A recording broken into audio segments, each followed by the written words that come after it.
ये presentation amazing facts के मित्रों के द्वारा लाया जा रहा है।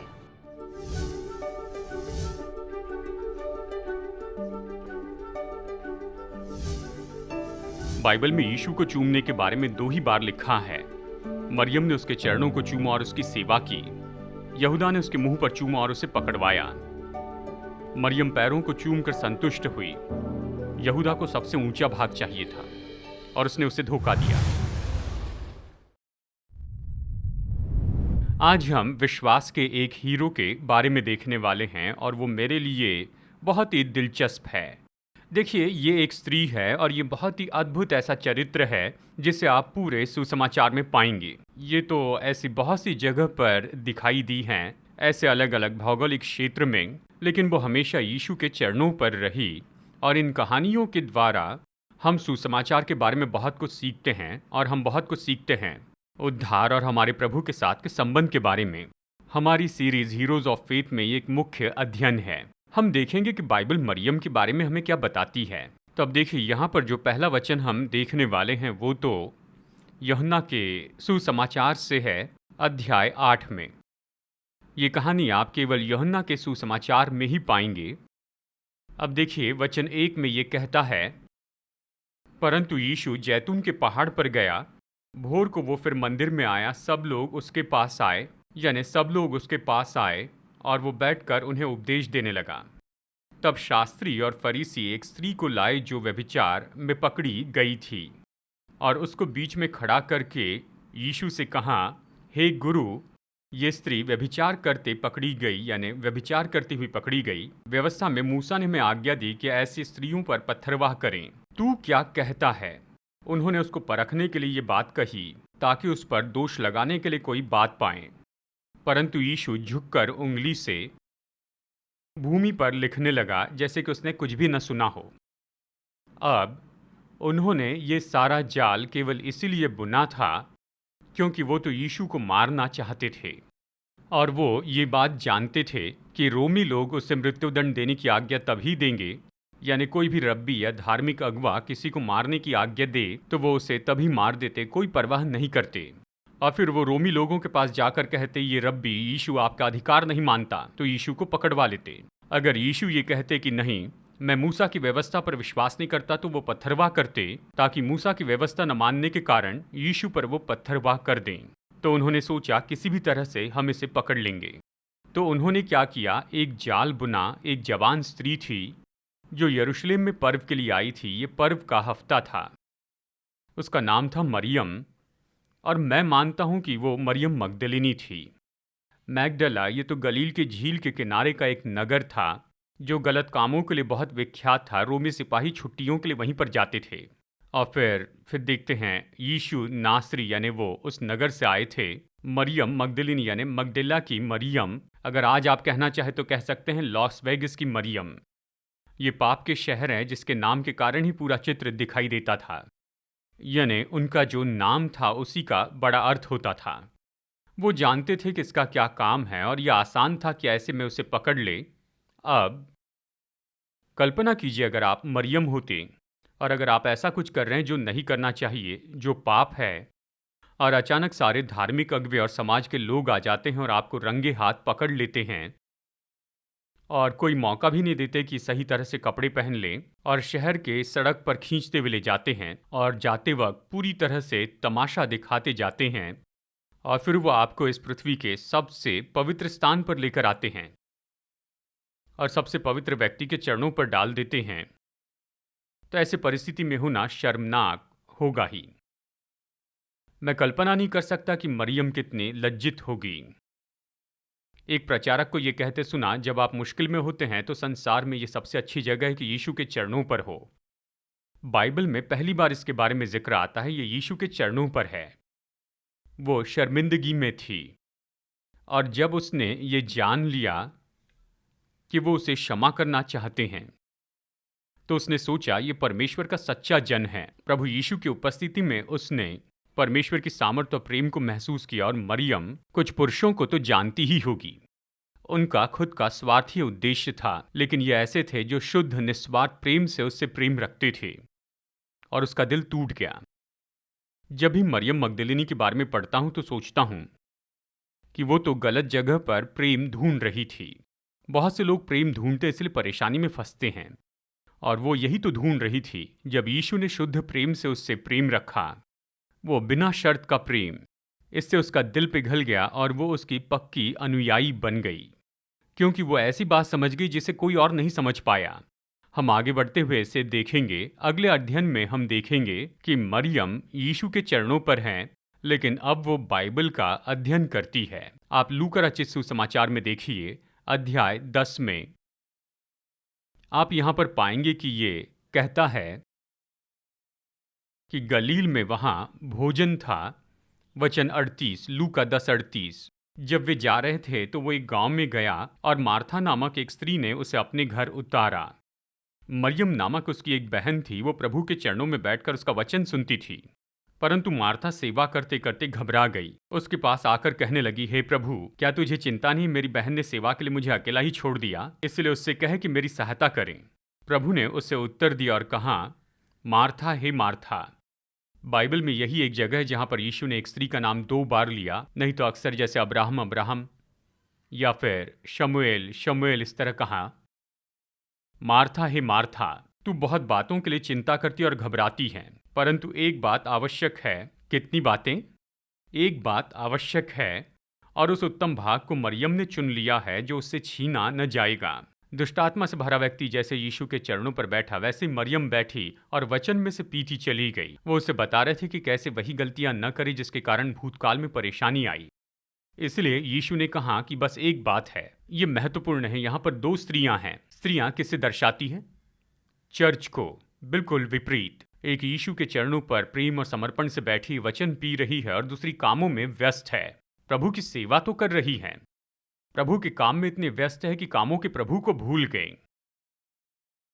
और बहुत से लोग अच्छे काम करने में ही जुड़े होते हैं, चर्च के लिए, प्रभु के लिए, और उनका ऐसा आमने सामने का संबंध या व्यक्तिगत संबंध नहीं होता है। क्या प्रभु ने ये नहीं कहा कि जब वो न्याय में आएंगे तो बहुतों के सामने घोषित करेंगे, दूर हो जाओ, मैं तुम्हें नहीं जानता? लेकिन प्रभु, हमने सड़कों पर सिखाया, एक साथ मिलकर भोजन किया, हमने अनाथों को दिया, हम अस्पताल में भी गए, हमने लोगों को कपड़े दिए, यहाँ तक कि बंदीगृह में मिलने गए, मैं तुम्हें नहीं जानता। इसलिए हम यीशु के साथ व्यक्तिगत संबंध के द्वारा उद्धार पाते हैं। ये कैसे होता है? आप किसी को कैसे जानते हैं? कैरन से पहले दिन मिलते ही विवाह नहीं किया। जब आप किसी से प्यार करते हैं तो बातचीत करते हैं। जब भी किसी से प्यार करते हैं तो बातचीत करते हैं। आप उनसे बात करते हैं, वो आपसे बात करते हैं। प्रभु हमसे कैसे बात करते हैं? इसलिए हम ये गीत गाते हैं, मुझे बाइबल दीजिए, उसके वचन के द्वारा। क्या आप नियमित समय यीशु के चरणों पर उसके सुनते हुए बिताते हैं? आपको निश्चय ये समय निकालना होगा, या आपके भोजन से भी आपके लिए ज़्यादा महत्वपूर्ण हो। मेरे भोजन से भी जरूरी मुझे उसके मुंह से निकलने वाले वचन हैं। यीशु ने कहा, मनुष्य केवल रोटी से नहीं लेकिन परमेश्वर के मुख से निकलने वाले हर वचन से जीवित रहेगा। क्या आपका समर्पण का जीवन है?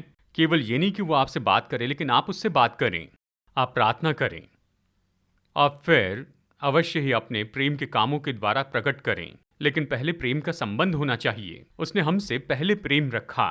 हमारे लिए उसके प्रेम को हम कैसे सीखें? उसके वचन में हम देखते हैं कि उसने हमारे लिए क्या किया। यह हमें प्रेम के लिए प्रोत्साहित करता है। तो वो यीशु के चरणों पर बैठती है और उसके वचन सुनती है, और यीशु के साथ प्रेम के संबंध को बढ़ाने में ये मदद करता है। हमें भी यीशु के साथ में इसी तरह का संबंध रखना चाहिए। फिर हम एक और जगह देखते हैं जहां मरियम यीशु के चरणों पर है, अपने मरे हुए भाई के लिए प्रार्थना करते हुए। अगर आप यूहन्ना अध्याय 11 में देखें, आप जानते हैं यीशु को संदेश भेजा गया कि तेरा मित्र जिससे तू प्यार करता है, लाजर, वो बीमार है, और यीशु तुरंत उसे चंगाई देने के लिए नहीं आते हैं। कई दिन बीत जाते हैं, और जब यीशु वहां पहुंचते हैं तो लाजर मर चुका था और उसे मरकर कई दिन बीत चुके थे। वो यीशु की ओर दौड़कर आए। मरियम के बारे में यूहन्ना 11:32 में देख सकते हैं। जब मरियम वहां पहुंची जहां यीशु था, तो उसे देखते ही उसके पांव पर गिर पड़ी और कहा, हे प्रभु, यदि तू यहाँ होता तो मेरा भाई न मरता। जब यीशु ने उसको और उन यहूदियों को जो उसके साथ आए थे रोते हुए देखा, तो आत्मा में बहुत ही उदास और व्याकुल हुआ और कहा, तुमने उसे कहाँ रखा है? उन्होंने उससे कहा, हे प्रभु, चल कर देख ले। यीशु रोया, ये तो बाइबल का सबसे छोटा वचन है, हिंदी में है। फिर आप देखते हैं कि यीशु उसकी कब्र के पास आए और कहा, पत्थर हटाओ। तो उसने कहा, प्रभु अब तो दुर्गंध आती है, क्योंकि उसे मरे 4 दिन हो चुके हैं।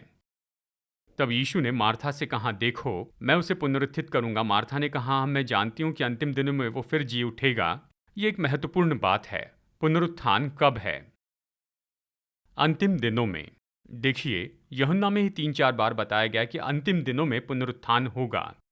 यह हमें बताता है प्रभु का दिन, न्याय का दिन। जब प्रभु बादलों पर आएंगे तो जो मसीह में मरे हैं वो पहले जी उठेंगे। तो वो ये कहता है कि मैं उसके बारे में नहीं कह रहा हूं, मैं अभी कुछ विशेष करूंगा, पत्थर हटाओ। और अभी यहां पर मार्था दासों से कहती है और वो पत्थर हटा देते हैं। और यीशु ने कहा, लाजर निकल आ। और पत्थर हटाते ही बदबू तो आ रही होगी, लेकिन उन्होंने कब्र में से किसी तरह की आवाज़ आते हुए सुनी और फिर वो अपने भाई को जीवित देखती है। यीशु ने कहा, तुम इसे खोल दो, तुम इसे खोल दो। क्या मरियम यीशु के चरणों पर अपने भाई के लिए रोते हुए बैठी थी? क्या उसने उसका उत्तर दिया? पर उसने कहा, हमने तो उसे दफना दिया है। और उसके बाद में उन्होंने सोचा, यानी आप प्रियजनों के लिए प्रार्थना करते हैं, जिनके लिए आप उद्धार चाहते हैं, तो आप धीरज रखिए। आज के जीवन बदलने वाले मुफ्त के स्रोत को मंगवाना न भूलें। आप अपने कंप्यूटर या मोबाइल पर इसकी डिजिटल कॉपी डाउनलोड कर सकते हैं। आज के फ्री गिफ्ट के डिजिटल कॉपी पाने के लिए स्क्रीन पर दिए वेब एड्रेस पर लॉग कीजिए। अमेजिंग फैक्ट्स के साथ परमेश्वर के वचन का अध्ययन करना पहले से भी आसान हो गया है। आप जब भी जहां भी चाहें, और सबसे महत्वपूर्ण है कि इसे दूसरों को बांटें। कई बार ये आशाहीन दिखाई देता है। हिम्मत मत हारिए, प्रार्थना करते रहिए। आप कहेंगे, यीशु को इतना समय क्यों लगा? मैं जानता हूं, कुछ बहनों ने 20 साल तक अपने पति के लिए प्रार्थना की कि वो प्रभु के पास आए, इतना समय लगा। माता पिता बच्चों के लिए प्रार्थना करते हैं 40-50 साल, और फिर प्रभु काम करते हैं। मैं ऐसे लोगों को जानता हूं जो उनके माता पिता के मरने के कई साल बाद उद्धार पाए, यानी परमेश्वर ने उनकी प्रार्थनाओं का उत्तर दिया कि वे जीवन पाएं। माता पिता खुश होंगे क्योंकि मरते समय सोच रहे थे कि बच्चे नाश होंगे। पुनरुत्थान पर पूछेंगे, तुम यहां पर कैसे आए? और फिर स्वर्गदूत कहेगा, तुमने ये प्रार्थनाएं की थी, इस पर तुम्हें ब्याज मिला है और परमेश्वर ने काम किया है। तो हमें समय बिताना है, विश्वास करना है, प्रार्थना करनी है। यीशु इस संसार में खोए हुओं को उद्धार देने के लिए आए। खोए हुए लोगों के उद्धार के लिए प्रार्थना से बढ़कर कुछ नहीं। हम ऐसे भाइयों और बहनों से घिरे हैं जो अपने अपराधों में मर चुके हैं। तो चर्च को भी मरियम जैसे ऐसा ही करना चाहिए। तो फिर हम यहाँ पर देखते हैं बलिदान के समय यीशु के चरणों पर। आप यहाँ पर देख सकते हैं कि मरियम सच में तेजोमय हुई। आप इसे देखेंगे, ये इसके बारे में अलग अलग दृष्टिकोण देते हैं। यूहन्ना अध्याय 12 में बैतनी में भोजन कहा गया है, मरकुस अध्याय 14 और लूका अध्याय 7 में। मैं सोचता हूँ लूका में से देखते हैं। लूका अध्याय 7 वचन 36 में, फिर किसी फरीसी ने उससे विनती की कि वो उसके साथ भोजन करें। अतः वो उस फरीसी के घर में जाकर भोजन करने बैठा। उस नगर की एक पापी स्त्री ये जानकर कि वो यानी यीशु फरीसी के घर में भोजन करने बैठा है, तो वो वहाँ संगमरमर के पात्र में इत्र लाई और उसके पाँव के पास पीछे खड़ी होकर रोती हुई उसके पाँव के आंसुओं को भिगोने और अपने सिर के बालों से पोंछने लगी। बाल तो स्त्रियों के लिए महिमा है, ये पूरे समर्पण को दर्शाता है। उसके चरणों पर रोते हुए, अभिषेक करते हुए, उसके पैरों को चूमते हुए इत्र की सुगंध पूरे घर में फैल गई। और शिमोन, जिसे शिमोन कोड़ी भी कहा गया है दूसरे सुसमाचार में, वो एक फरीसी था जिसे यीशु ने कोढ़ से शुद्ध किया था। बैतनी में वो भोज दे रहा था। शायद इसी पर्व के लिए मार्था वहां पर जल्दबाजी में थी। बैतनी में यीशु के आदर के लिए भोज रखता है और यीशु आते हैं, और जब वो मरियम को देखते हैं जो कि नगर में बदनाम स्त्री थी, और यीशु उसे अपने पैरों को छूने दे रहे हैं, तो शिमोन अपने मन में कहने लगा, यदि ये भविष्यवक्ता होता तो जान जाता कि ये जो उसे छू रही है वो कौन और कैसी स्त्री है, क्योंकि वो तो पापिनी है। देखिए, बाइबल मरियम के बारे में क्या कहती है, इस पर कोई सवाल नहीं है। शायद उसने सोचा कि ये तो मुझसे भी बड़ी पापी है। यीशु ने उसके उत्तर में कहा, हे शमौन, मुझे तुझसे कुछ कहना है। वो बोला, हे गुरु, कह। किसी महाजन के 2 देनदार थे। एक 500 और दूसरा 50 दिनार का देनदार था। जब उनके पास पटाने को कुछ न था तो उसने उन दोनों को क्षमा कर दिया। इसलिए उनमें से कौन उससे अधिक प्रेम रखेगा? शमौन ने उत्तर दिया, मेरी समझ से वो जिसका उसने अधिक छोड़ दिया है। तूने ठीक विचार किया है। और स्त्री की ओर फिरकर शमौन से कहा, स्त्री को देखता है। सबने उस स्त्री को देखा और सब जान गए थे कि वो वहां पर आई है। मैं तेरे घर में आया हूं, परंतु तूने मेरे पांव धोने के लिए पानी न दिया। यानी ये तो आदर करने की एक परंपरा थी, पर इसने मेरे पांव आंसुओं से भिगोए और अपने बालों से पोंछा। तूने मुझे चूमा न दिया, पर जब से मैं आया हूं तब से इसने मेरे पांव को चूमना न छोड़ा। तूने मेरे सिर पर तेल नहीं मला, पर इसने मेरे पांव पर इत्र मला है, यीशु ने कहा। इसलिए मैं तुझसे कहता हूं, इसके पाप जो बहुत थे वो इसे ढाक नहीं रहे हैं। वो एक बड़ी पापिनी थी, इसके पाप जो बहुत थे क्षमा हुए। क्या ये जानना अच्छा नहीं, यीशु बहुत से पाप माफ करते हैं? और फिर यीशु ने आगे इस तरह से कहा, इसने बहुत प्रेम किया, इसके पाप जो बहुत थे क्षमा हुए, क्योंकि इसने बहुत प्रेम किया। पर जिसका थोड़ा क्षमा हुआ वो थोड़ा प्रेम करता है। इसका मतलब है जिसका ज़्यादा क्षमा हुआ है वो ज़्यादा प्रेम करता है। किसे ज़्यादा क्षमा नहीं किया गया था? शमौन ने सोचा कि वो बड़ी पापीनी है और मैं छोटा पापी हूँ। देखिए, यहाँ पर भी पापी हैं, कोई छोटा पापी नहीं होता है। आप सब इसके योग्य हैं, क्योंकि चाहे आपके पापों की सूची कोई भी हो, आपका रिकॉर्ड कैसा भी हो, अगर आप अकेले भी होते तो आपके पाप काफ़ी होते कि यीशु को क्रूस पे चढ़ाए। यीशु जिसमें से भी होकर गए, केवल आपके लिए उससे जाना पड़ता। तो आप इसके योग्य हैं। बात यह है कि आप जानते हैं कि आपको कितना क्षमा किया गया है। जो जानता है कि उसे ज़्यादा क्षमा किया गया है, ज़्यादा प्रेम करता है। आप कैसे जानें कितना क्षमा किया गया है? आपकी क्षमा पाने के लिए कितना दाम चुकाया गया? लोग पूछते हैं इसका मूल्य क्या है? वो जो उसके लिए दाम चुकाते हैं। आपके छुटकारे के लिए क्या दाम चुकाया गया? बहुत ज़्यादा। तो आपका मूल्य यही है। जो जानता है कि उसे कितना क्षमा किया गया है, अगर आप समझ ले कि यीशु ने आपके लिए कितना बड़ा दाम चुकाया तो ज़्यादा प्रेम करेंगे। फिर उसने स्त्री से कहा, तेरे पाप क्षमा हुए। क्या हम नहीं चाहेंगे कि वो हमसे यही कहे? ये तो यहाँ पर थे, उसने इतना ज़्यादा बलिदान किया कि राजा के लिए उपहार खरीदे, और वो उसे यीशु के चरणों पर उंडेलती है। और उसने यीशु को क्रूस पर जाने के पहले कई बार कहते हुए सुना। उसने चेलों से कहा था, मैं यरूशलेम जाऊंगा और पापियों के हाथ मुझे पकड़वाया जाएगा, मुझ पर दोष लगाकर क्रूस पर चढ़ाकर मार दिया जाएगा, मैं तीसरे दिन जी उठूंगा। और चेलों ने कहा, नहीं नहीं प्रभु, ऐसी बात मत करना, ऐसा नहीं होगा। चेलों ने उसकी नहीं सुनी। मसीह ने इतनी बार कहा कि उसके शत्रुओं को भी ये याद रहा। वो पिलातुस से कहने लगे, हमने सुना कि ये तीसरे दिन जी उठेगा, ऐसी बात कही थी। उसके शत्रु ने इसे सुना, मरियम ने भी इसे सुना। और यीशु ने कहा, मेरे गाढ़े जाने के पहले अभिषेक करने के लिए ये आई है। देखिए, खास करके जब किसी का फ्यूनरल होता है तो हम उन्हें फूल चढ़ाते हैं। उनके जाने के बाद सब अच्छी बातें करते हैं, उनके जीते जी कभी कुछ नहीं कहते हैं। कुछ तो सच भी नहीं होता, लेकिन फिर भी अद्भुत बातें कहते हैं। यीशु के जीते जी मरियम ने अपना प्रेम दिखाया। अगर आप प्रभु को बताना चाहते हैं कि आप उससे प्यार करते हैं, तो जब वो आपको आशीष दे रहे हैं तब कीजिए। उसने उदारता से भेंट चढ़ाई कि आपको लगता है कि यीशु के लिए बलिदान करके उससे खेद हुआ होगा। और फिर अगली बात हम देखते हैं कि यहाँ पर मरियम यीशु के चरणों पर है, क्रूस के समर्पण में। अब ये तो बहुत ही अद्भुत ऐसा चित्र है, क्योंकि गत्समनी के बाग में जो प्रेरित थे, बड़े साहस से अंतिम समय में पतरस ने कहा, चाहे सब तुझे छोड़ दे पर मैं तुझे नहीं छोड़ूंगा। जब भीड़ यीशु को पकड़ने के लिए आई तो पतरस ने तलवार निकाली, लेकिन फिर सब भाग गए। और फिर क्रूस के समय वो सब दूर से खड़े होकर ये सब कुछ देख रहे थे। लूका ये कहता है। पर यूहन्ना में देखिए, अध्याय 19 वचन 25, यीशु के क्रूस के पास उसकी माता और उसकी माता की बहन क्लियोपास की पत्नी मरियम और मरियम मगदलिनी खड़ी थी। ये तो ऐसी समर्पित स्त्रियां थी जो क्रूस के पास थी। बाकी सब दूर से खड़े रहकर देख रहे थे, डर गए थे। पर स्त्रियों को परवाह नहीं थी कि उनके साथ क्या होगा। वो यीशु को दुख उठाते देख रहे थे। वो यीशु को बताना चाहते थे कि हम तेरी परवाह करते हैं, इन सारे दुखों में हम तेरे साथ हैं। वो अपना प्रेम दिखा रहे थे। वो वहाँ क्रूस के तले थे। हम यहाँ पर देखते हैं मरियम यीशु के चरणों के पास थी, रो रही थी, कोई संदेह नहीं। उसके चरणों पर बैठकर उसे देख रही थी।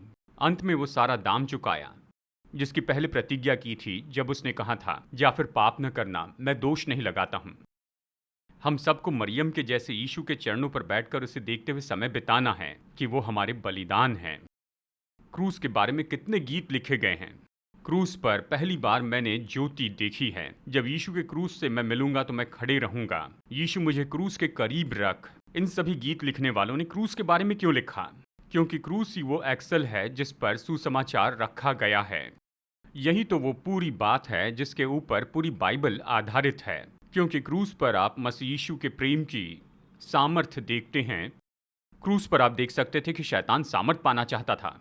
आप इस बड़े फर्क को देखते हैं जहां पर परमेश्वर ने अपने आप को क्रूस पर खाली किया, और फिर आप देखते हैं जैसे कि वो विलन जो कि शैतान है, वो सारे दुखों को उस पर उंडेलना चाहता है। यीशु ने लोगों के लिए कहा, पिता इन्हें क्षमा कर। क्रूस पर हम उसका हमारे लिए प्रेम देखते हैं। और फिर नंबर 6 में देखिए, कब्र पर मरियम वहाँ सेवा करती है। जब उन्होंने क्रूस पर से उसकी देह उतारी, वो स्त्रियां उसकी देखभाल के लिए वहाँ से आगे गई। मरकुस 15 वचन 45। जब उसने सूबेदार के द्वारा हाल जान लिया तो शव यूसुफ को दिला दिया।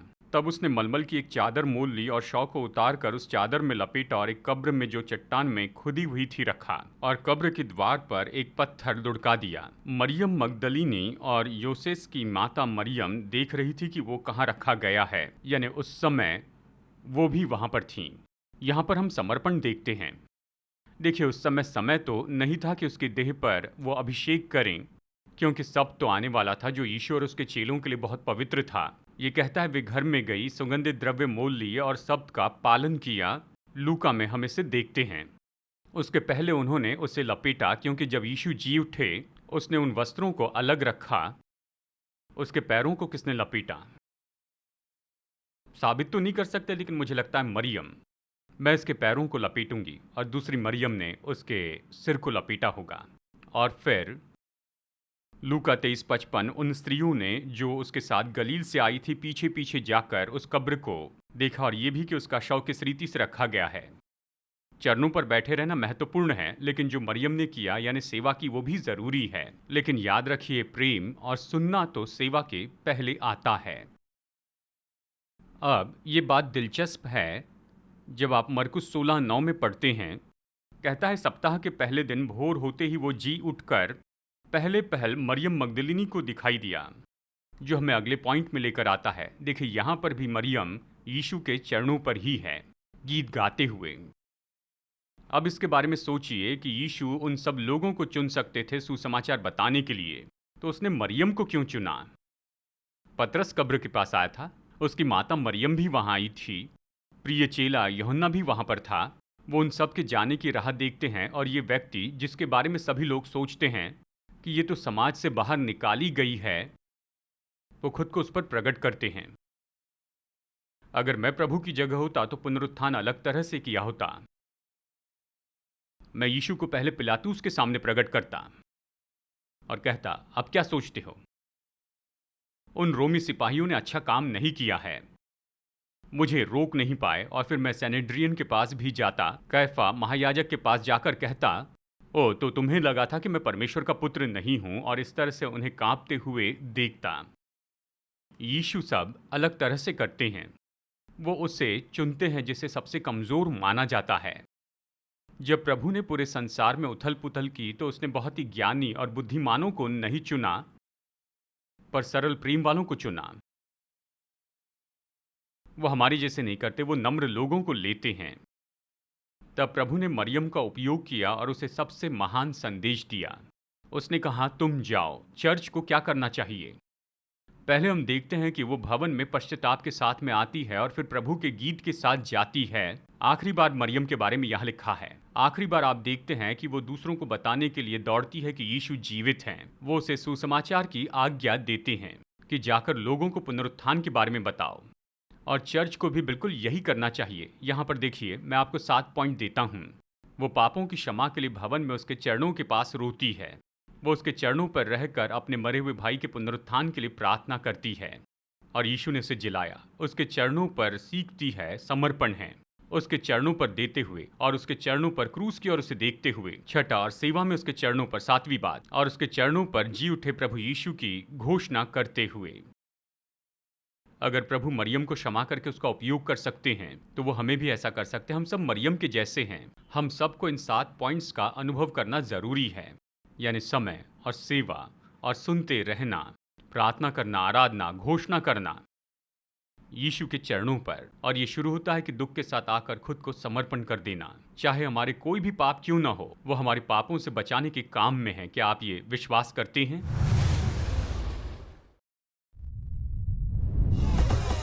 हमारे टूटे हुए संसार के लिए क्या प्रभु की योजना जानना चाहते हैं? जैसे हम बाइबल की भविष्यवाणी देखते हैं, आप अपनी सबसे बड़ी चुनौतियों के लिए भरोसेमंद हल प्राप्त करना चाहते हैं। प्रोत्साहित करने वाली और प्रकाशन देने वाली amazing facts Bible study guide Bible पर आधारित 27 टॉपिकल लेसन्स प्रदान करती है, जिसमें सुंदर ग्राफिक्स और स्पष्ट उत्तर दिए गए हैं, जिसे समझना बहुत ही आसान है।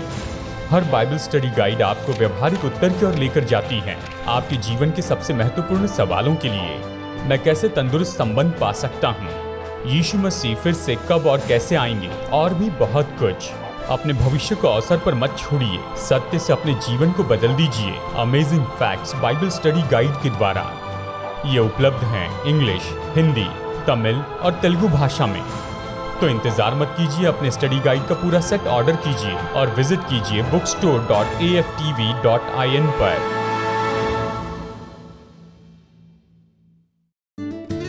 क्या आपके बच्चों को मज़ा करना पसंद है? मुझे तो है। अमेजिंग फैक्ट्स का amazing adventures kids Bible guide बहुत ही सरल है। इसमें मेरे लिए बाइबल के बहुत से लेसन्स बहुत दिलचस्प बनाए हैं। ये तो बहुत ही अलग अलग रंग के हैं और इसी के साथ इसमें बहुत से पजल्स हैं, बहुत से क्विज भी हैं, जिससे पढ़ने में मज़ा आता है। जैसे दानव को मारना, जान बचाने वाला जहाज़, समुंदर की यात्रा, कब्रिस्तान में सीटी बजाना। बाइबल के 10 पार्ट हैं। मैंने इससे बहुत कुछ सीखा है। इससे मैंने साहस के बारे में बहुत कुछ सीखा है। मैंने इससे बहुत कुछ सीखा है। इससे ये केवल इंग्लिश में उपलब्ध है। आज ही अपने बच्चों के लिए अमेजिंग फैक्ट्स का ये पूरा सेट मंगाइए। हमसे संपर्क कीजिए।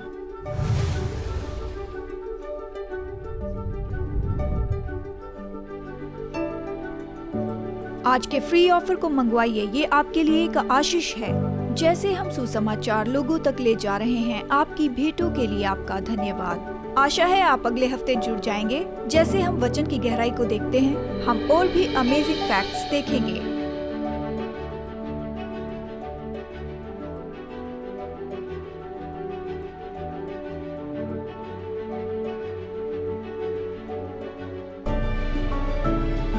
ये प्रेजेंटेशन अमेजिंग फैक्ट्स के मित्रों के द्वारा लाया गया।